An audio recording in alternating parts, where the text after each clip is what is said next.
जय माताजी friends, welcome back to वाघेलास खाना खजाना। आजकल बदलाता जीवनशैली અને ખાવા પીવાના અભ્યાસના કારણે પથરી, જેને સ્ટોન તરીકે આપણે ઓળખશું, પથરી આજકાલ સામાન્ય પીડાદાયક બની ગઈ છે।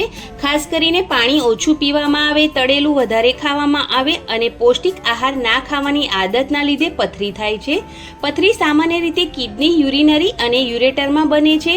આ પથરી કોઈ પણ એજના માણસોને થઈ શકે છે। સ્ત્રીઓની તુલનામાં પુરુષોને પથરી 4 ગણી વધારે થઈ શકે છે। પથરી થાય તો દુખાવો એટલો તેજ હોય છે।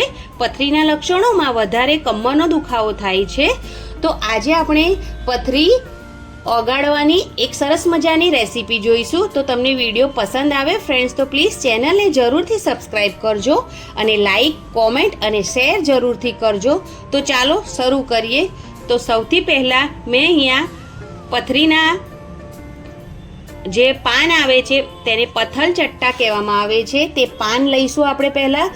તો આ પાન તમે ઘરે ઉગાડી શકો છો। કુંડામાં તેનો જે છોડ આવે તેને રોપી અને આ પાન તમે ઉગાડી શકો છો, અથવા તો તમે એમેઝોનથી પણ આ પાન લઈ શકો છો।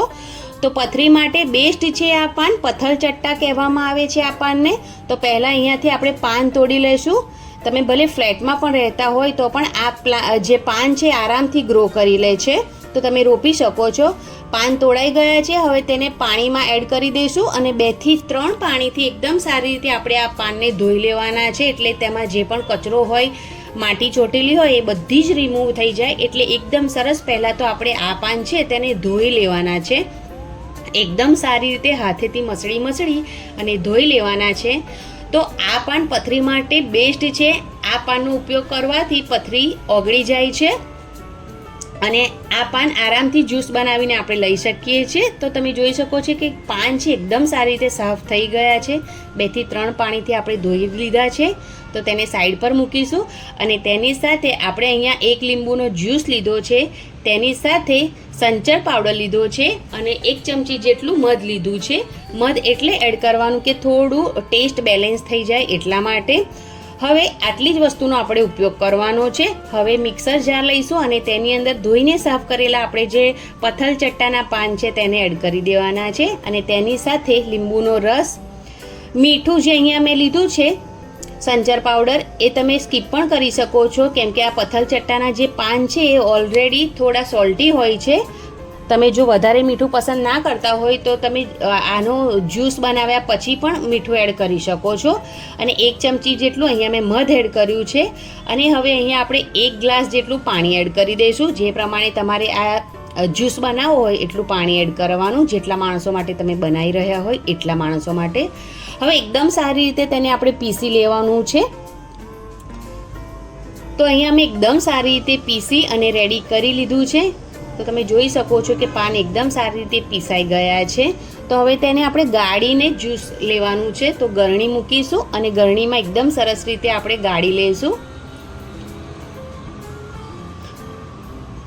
તો જે પાનના રેસા વેસા હોય એ આરામથી નીકળી જાય, એટલે તેને એકદમ સારી રીતે આપણે ગાળી લેવાનું છે। આવી રીતે ગરણી અથવા તો તમે કોઈ પણ કપડાનો ઉપયોગ કરીને પણ તેને ગાળી શકો છો અને એકદમ સરસ આપણે તેને ગાળી લીધું છે, તમે જોઈ શકો છો। અને આપણું આ એકદમ સરસ જે જ્યુસ છે પથરી માટે બેસ્ટ એ બની ગયું છે।